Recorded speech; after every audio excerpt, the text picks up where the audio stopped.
Chapter 6 Friends and Enemies. "I must thank you for ridding us of that fellow," said one of the girls. "He has annoyed us several times." "It was a pleasure to assist you," answered Dick, with the politeness of a dancing master, and tipped his hat, and his brothers and Fred Garrison did the same. After this there seemed nothing to do but to be introduced, and Dick did this for the boys, whilst the eldest girl acted for herself and her companions. "My name is Dora Stanhope," she said. "These are my cousins, Nellie and Grace Lanning. We live at Cedarville." "Just the place we are going to," cried Tom. "We are bound for Putnam Hall. I suppose you know the place?"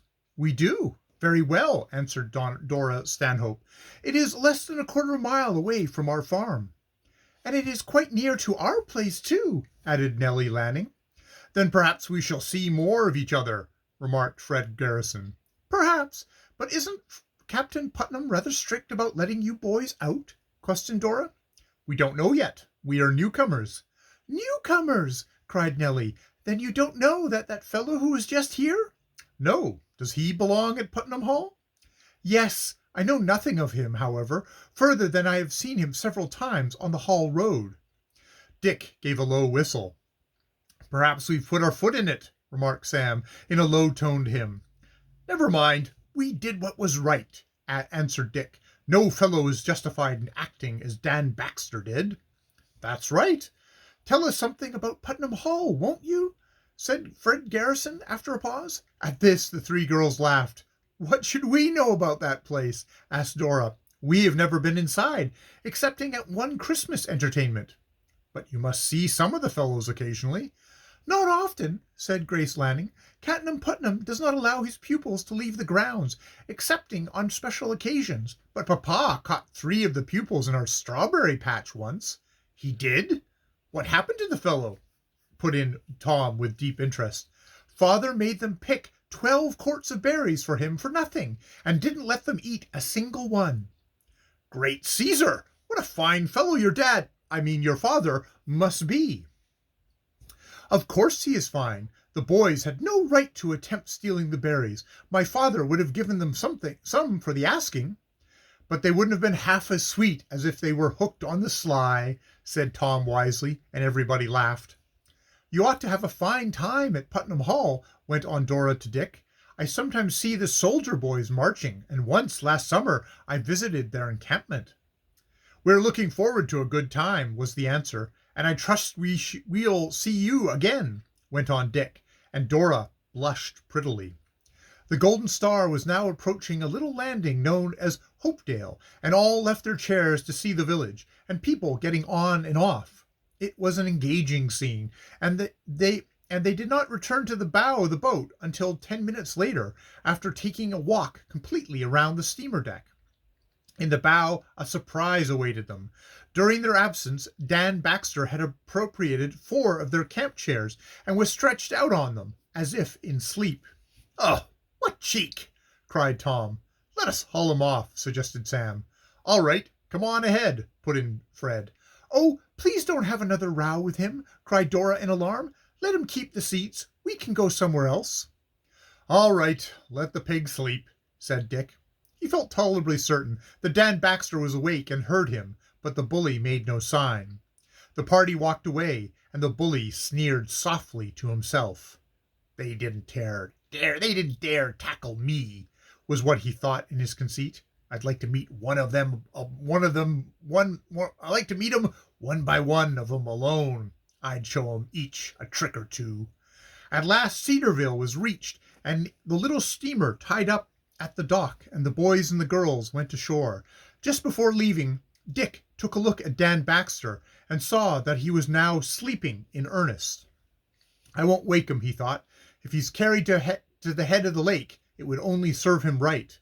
Once on the dock, he and Fred hurried off to see about the baggage, and while they were gone, a well-dressed and pleasant-looking farmer came up and kissed each of the girls. It was Mr. Lanning. "I hope you had a nice visit to Cousin Mary's," he said. "Come, the carriage is waiting out on the street." And he hurried the girls away before they hardly had time to say goodbye. "Nice girls," remarked Tom. "Yes, indeed," answered Sam. "Hope we see them again." We won't have much of a chance if what they say about Putnam Hall is true, Sam. Evidently, Captain Putnam believes in keeping his pupils well in hand. Well, Uncle Randolph believes we ought to have been taken well in hand. Dick and Fred returned presently, bringing with them a tall, lean man of apparently 50. "Boys," cried Fred, "let me introduce you to Mr. Mr. Plague Snug Somebody, General Utility Man at Putnam Hall." "Plague Snuggers, please," said the man meekly. "Excuse me, but I was sent here to bring you to the hall." "Do we walk?" demanded Tom. "No, sir. The carryall is out in the street, and my boy Pete has the wagon for your trunks."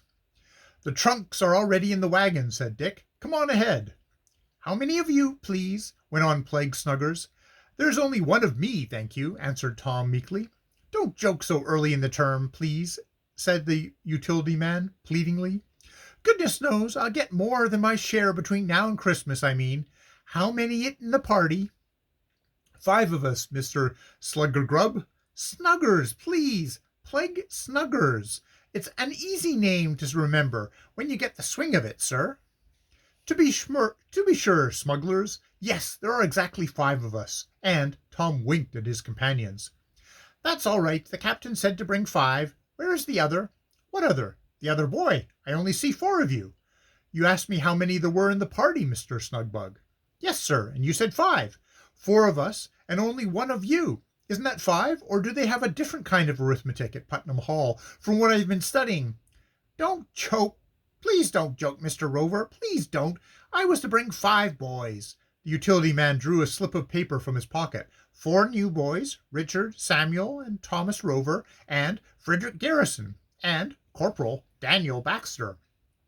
"Gracious! The bully is a corporal at the hall?" came from Sam in so low a tone that Snuggers did not catch it.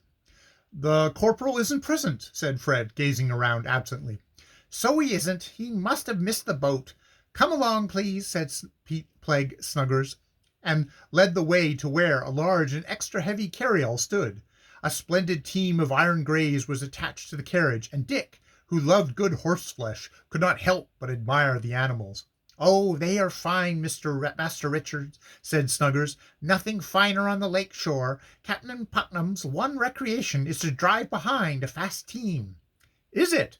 I wish he would take me out with him sometime." "Always drives alone. Reckon it kind of quiets him after a noisy time with the boy." "I suppose." They were soon on their way, which led out of Cedarville and over a hill fronting the lake.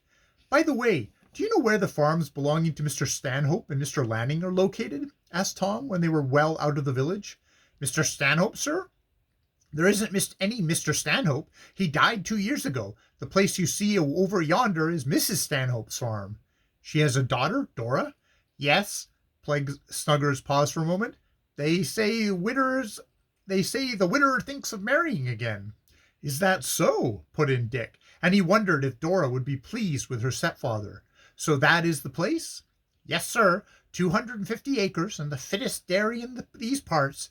If the widder marries again, her husband will fall into a very good thing. The dairy company at Ithaca once offered $50,000 for the cattle and land."